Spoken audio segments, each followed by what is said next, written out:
Teaching methods. Teacher-centered, the rote memory drill. Sa lumang silid-aralan, may hawak na aklat si Sir Adrian. Si Romel ay nakatayo sa harap, halatang nagre-recite. Okay, Romel. First paragraph. Read it loud and clear. Ang photosynthesis ay ang proseso kung saan ang halaman ay gumagawa ng sarili nitong pagkain gamit ang tubig at sikat ng araw. Ang formula ay... Stop! Hindi mo kailangan intindihin. Memorize the formula. Ulitin mo ang formula. CO2 plus CXH20 plus light energy equals C6H12O6 plus 60 equals 2. Good. The text has everything you need. There's no need for extra knowledge. Just read and remember. Maliwanag? Student-centered, the knowledge enrichment. Modern classroom. Nagpapakita si teacher ng isang video sa projector. Si Cassandra ay may tanong. Meanwhile, So kids, we just learned the basic photosynthesis equation.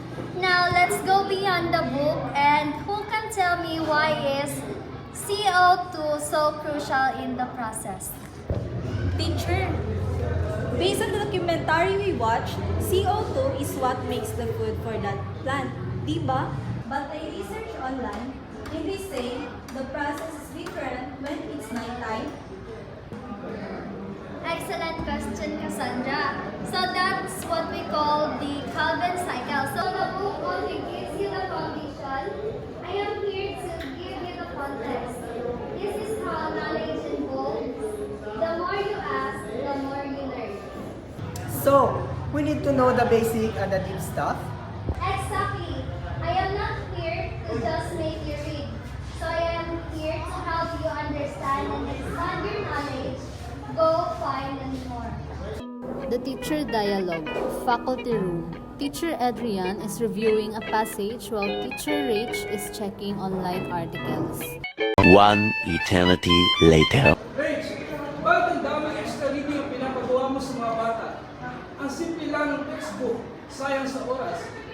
Third, ang textbook ko ay passive learning. Ang trabaho ko ay maging facilitator.